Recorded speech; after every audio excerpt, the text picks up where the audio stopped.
welcome to another episode of Olsem Wanem.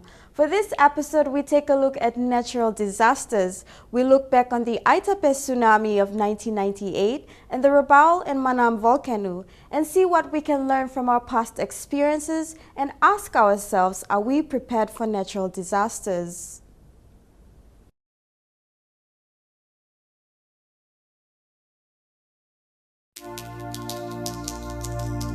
The tsunami wave struck the coastline at hundreds of kilometers an hour, bulldozing and drowning everything in its path.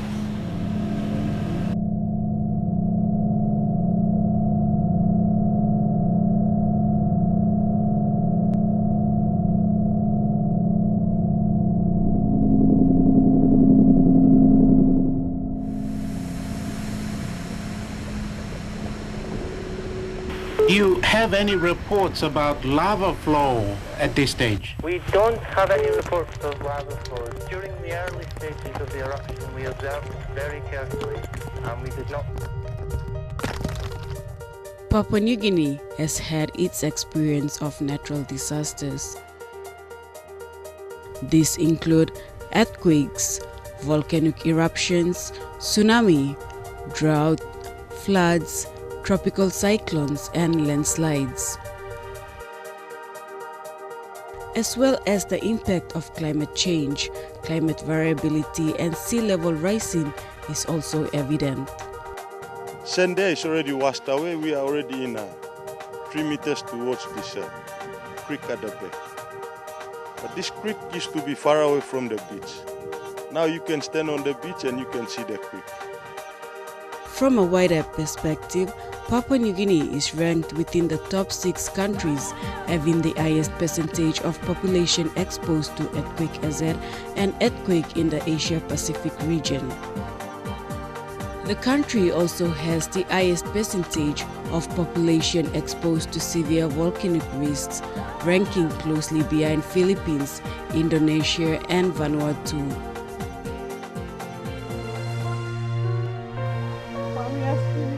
Simol kita lain lumio lidai loya, on narplay kisi maybe on narplay have the tidal wave.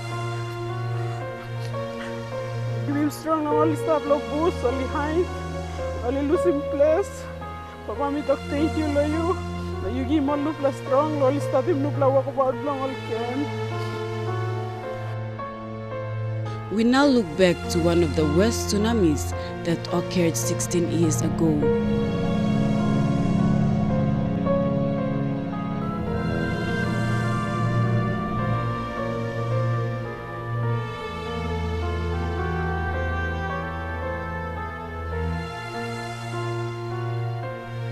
It was triggered by a massive earthquake about 30 kilometers offshore.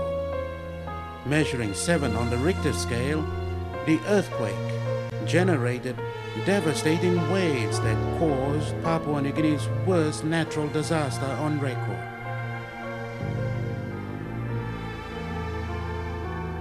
The dead will never know what happened. It will take all of their lives for the survivors to come to terms. Just before 7 p.m. on Friday the 17th of July, Itape in West Sepik was hit by a disastrous tsunami. This tsunami focused on a 14-kilometer sector of coastline centered on the villages of Arop, Warapu and Nimas. Warupu is the most populated. The others are Arop, Malol, and Sisano. The villages are typical of coastal communities where bush material houses surround classrooms and churches built with corrugated iron, timber, and cement.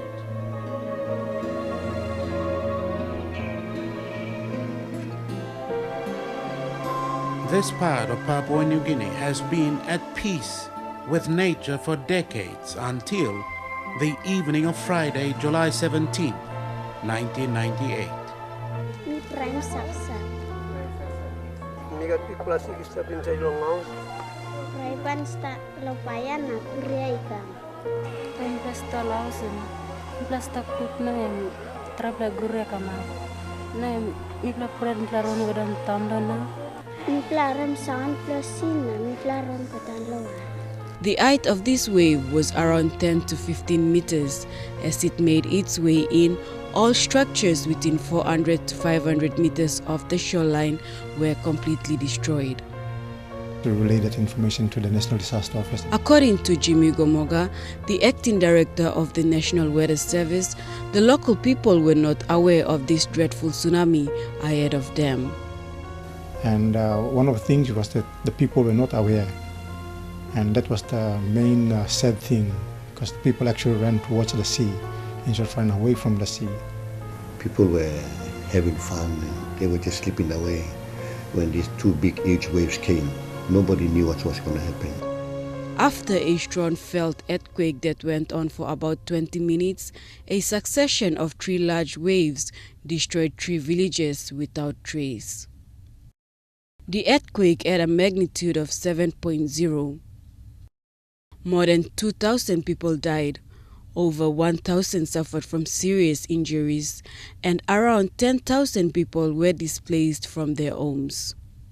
As soon as sea broke no place to that. So me yet and Mr. Losera, we blow walk Losera, and me come back and you about numbers come down. Me come sir Lucy line from come down leak and me look him trapla guri strelong. Slahap and time me tan lulu slasolwara. And close to the same brook, so me run one tap through my back, me kalabloganas. Time me kalabloganas, me doing something and covering me penis. So somehow I see come the side and me lucy me survive and taloganas. Lalu ko Solwara mak plau straight em kamanta. Time solwara kam all breed ron kat side na, like ron kat solwara kam pamimol antem gate na, antem more speaker, antem more young plau line on itanis. Sikam peng mi plau kata. Pakarap mi plau kata. Mi plau senap straight, olaos belum mi plau something belum plan puruk. Something yang puruk, yang pundahan koran mi plau lukin makatok-tok. So mi plau sebos lo indah, dasol lo sabe big man em stab. The tsunami was said to have been caused by a massive underwater landslide. Since then, after that incident and many other tsunamis that actually occurred across the globe, the World Meteorological Organization actually got the National Meteorological and Hydrological Services or Weather Services to actually become part of the warning system. So now that we have that integrated into our system, we have a system sitting out there that actually picks up tsunamis that come through earthquakes. But we work very closely with Port Moresby Geophysical Observatory. Signs of tsunami include strong earthquake, an unusual change in sea level, and a roaring sound coming from the sea.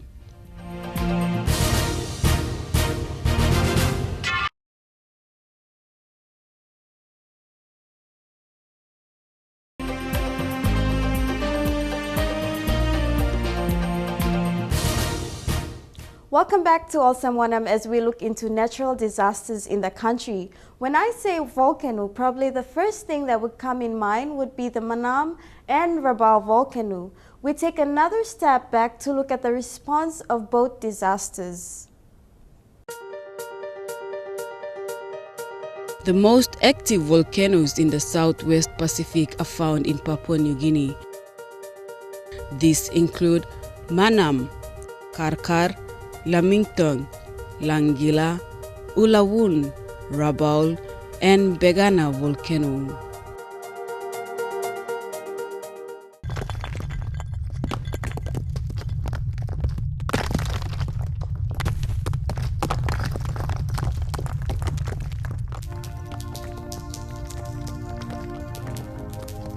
Rabaul volcano is one of the most dangerous and active volcanoes in the country. The Rabaul volcano exploded violently on the 19th of September 1994 and completely destroyed the local town. We now have a clearer idea of what we've got to do, but as the Prime Minister mentioned, the communication difficulties over there are really astronomical now. The lightning and storms that are being created by the two volcanoes, or the three volcanoes that are erupting at the moment, really excessive. You've got to see it to believe it.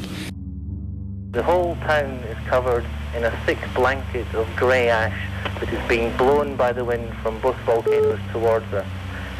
The eruption in that area began in September 18, which led to the Papua New Guinea Emergency Services declaring a red code of state emergency and had the people evacuate the town.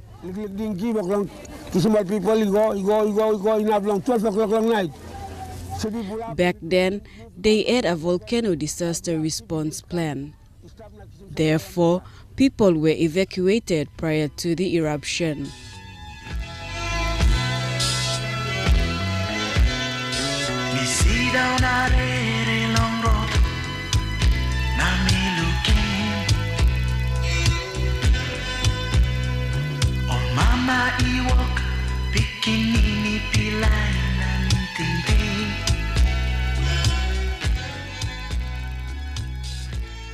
Earthquake activity in Rabaul caldera increased in 1971 and went on for the next 23 years until it finally erupted in 1994, forcing nearby villages to relocate.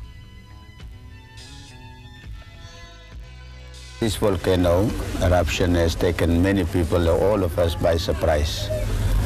We were not expecting it, although for a long time there was this awareness that something would happen, but where and when, nobody could say. And now on Monday, all of a sudden it erupted.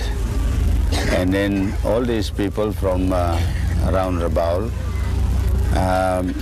by instinct, I must say, just ran off and flocked into mission centers. The Catholic Church has offered significant help.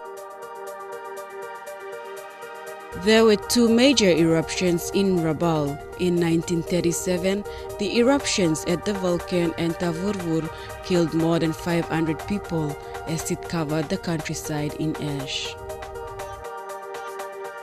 And then in 1994, it erupted again, but this time there was an excellent planning, evacuating practice, and an organized response due to lessons learned from the previous eruption. The people of Walau, Tavana, and tens of thousands of others are now in the care centers at the various locations around the Gazelle Peninsula.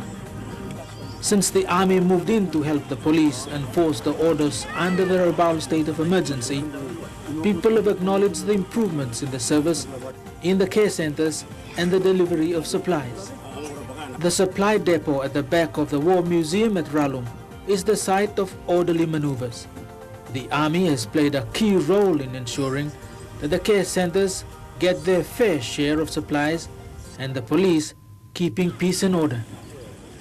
Years old, in school na volcano parap Sunday night earthquake kam second place na all kata sa Rabaul ole toksa kam na all kata out. So Monday morning volcano parap na plus tablo school na all toksa lo mipla. So mipla round about tas mipla panic na run painim 8 place na dislakain. Volcano bin parap mipla lukim all kata man Rabaul lukim Some new something stone na has been come on top. Pagharapin place.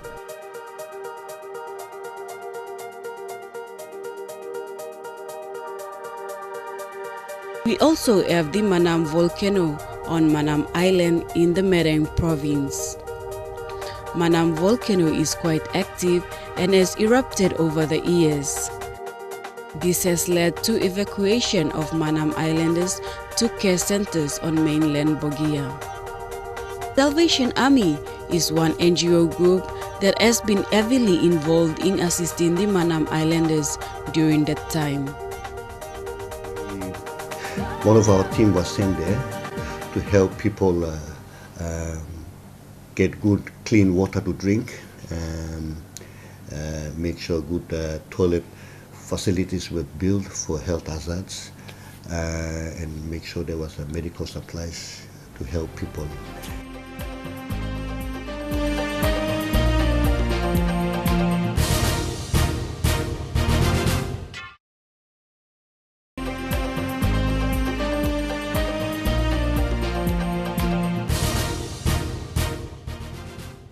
We have taken you back to the Aitape tsunami in 1998 as well as the Rabaul volcano in 1994. For now, we take a look at flooding disasters in the country as well as the rising sea level in the Naubapaka village in the Kairuku district of Central Province.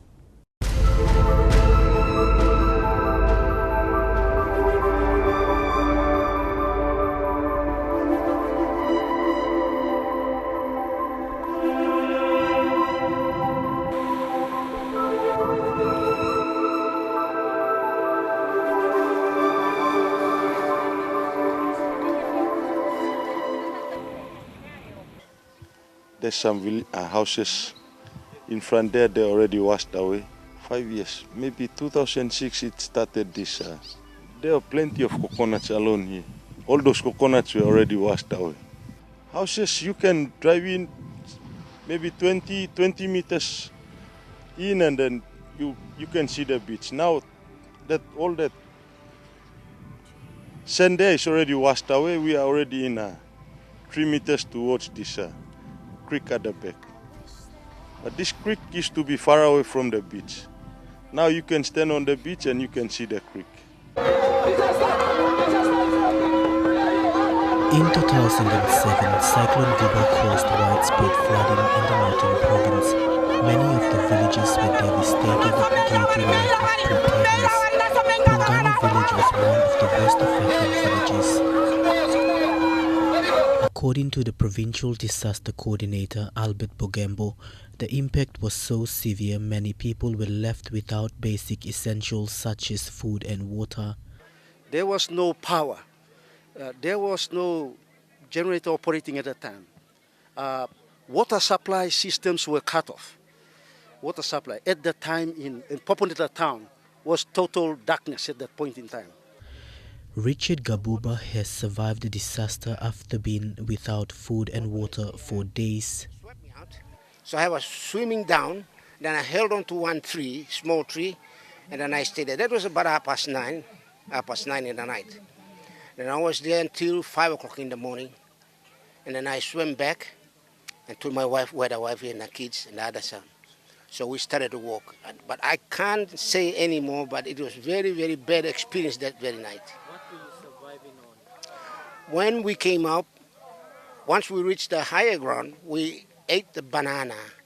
One banana, we split into 4, and then me and my wife and the kid, 2 kids, we ate that for 2 weeks. The restoration efforts had little impact on the lives of the people. Care centers were turned into small dwellings, such is the case for Pongani currently. IOM comes inside Olsem Good Samaritan or community blomipla. When all avenues been exhausted, na mipla got government departments that has failing mipla or sampla areas, many areas I would say. IOM come inside long helping mipla lo look save and creating this hope inside lo belblo mipla that now mipla feeling this confidence that there is a hope for us tomorrow. The villages are going through a rebuilding phase. They are being assisted by organizations such as the International Organization for Migration.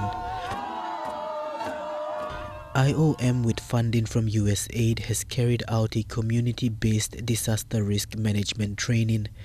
The training was conducted for a period of 8 weeks. It found the disaster risk management practices were lacking at the village and community level. As a result, many people perished during the floods. There was no signal for the community to be aware of risk management. So when disaster struck at that time, there was no, all over the place. And we almost lost the whole of the village. But somehow everyone, without any problems, they all survived.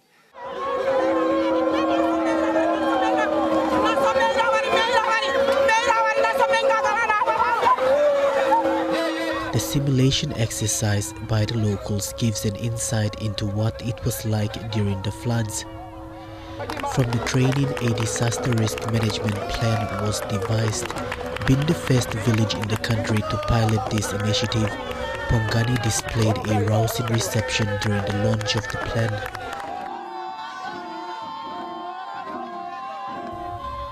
This plan now offers life-saving tips on developing resilience to natural disasters and hazards. Much of what is captured in the plan are ideas of the people on how they want to respond to natural disasters. Read your plan, know your plan, and live it. If you start to read this plan from today and implement it, you will enjoy the fruit of this plan. This work that has been done here has never been done anywhere in this country. You are the first communities to do it, and you will be the light for this whole country. New methods of gardening were also introduced to the locals. The keyhole garden concept was a key feature. It is relatively simple, low-cost designs and labor-saving technology is required to build such gardens. The locals have adopted the concept with great enthusiasm. This time leading to my sumi building big law by benefit to Ogata family blooming. Provincial Disaster Coordinator Albert Bogembo wants the plan incorporated into the National Disaster Risk Management Plan to deal with natural disasters in the future. The Disaster Risk Management Plan for Pongani is first of kind in the northern province, and I believe it's a first of its kind in the country. And my view as a provincial disaster coordinator was there is answers to it that the plan is now been made. The plan is a plan made by the people who are affected in this community, and what they want, wishes of those people who are being affected, their wishes are addressed in the plan. And this is a way forward that I see. Mr. Bogembo said it is becoming common practice for the slow response to disasters by the National Disaster Office. Similar sentiments were also expressed by Northern Governor Derry Jufa on the floor of Parliament recently. By having such plan readily available for the people at the community level will greatly reduce the risk and casualties during natural disasters. The people of Pongani embrace the plan and hope to implement it in the future.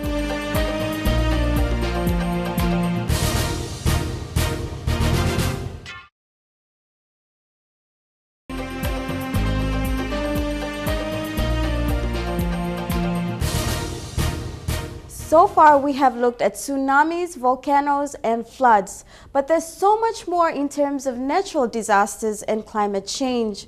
Recently, islands in the Milne Bay province have been hit by a tropical cyclone. It has also been predicted that the country will be facing El Nino this year. The question is, how often do we take these things seriously? Do we know how to respond to such situations? And are we prepared for it?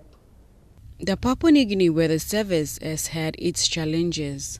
However, the organization has worked its way over the years.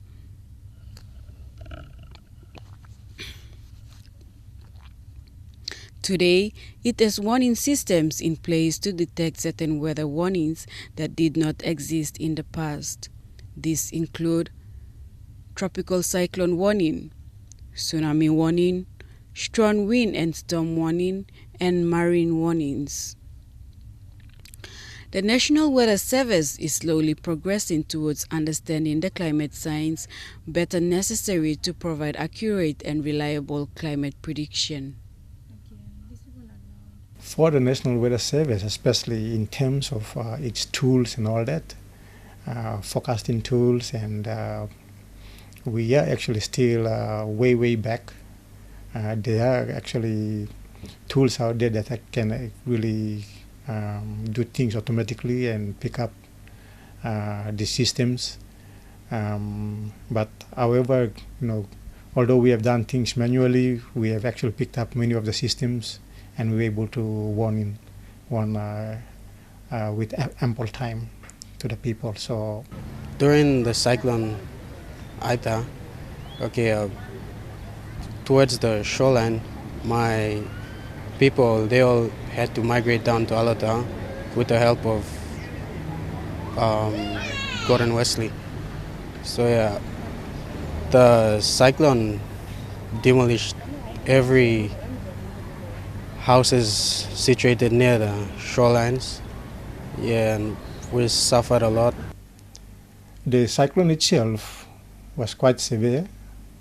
It was in category 3, so it was a very severe tropical cyclone, and it was about 30 kilometers south of Sudest Island. It actually occurred around this time of the year where tropical cyclones are actually renowned to form, and it was expected during the time of year.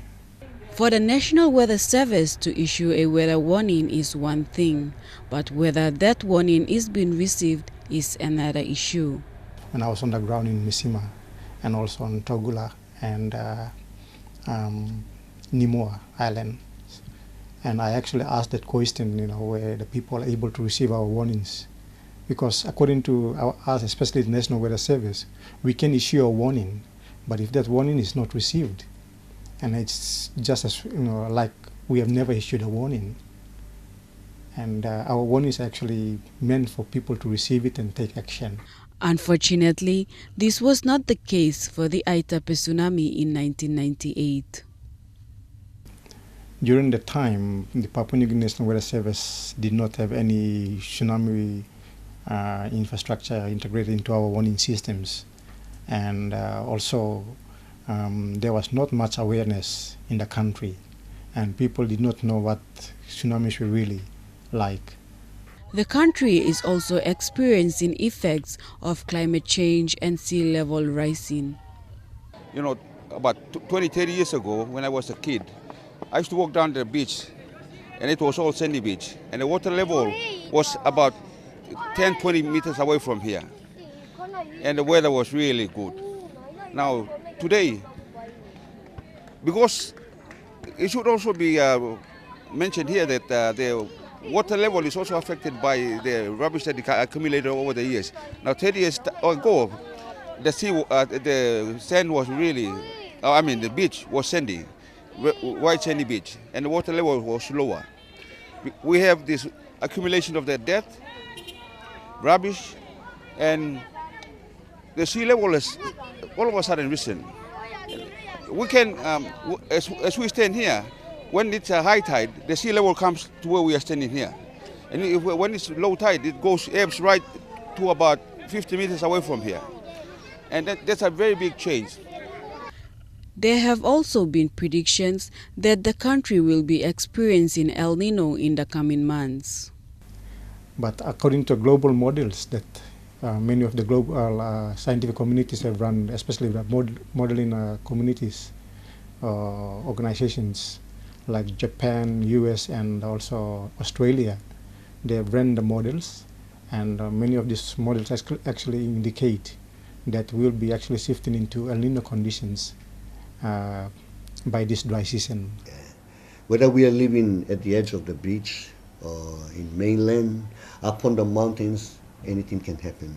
So when it comes to climate change, I think the message should be we must be ready to face any disaster that comes.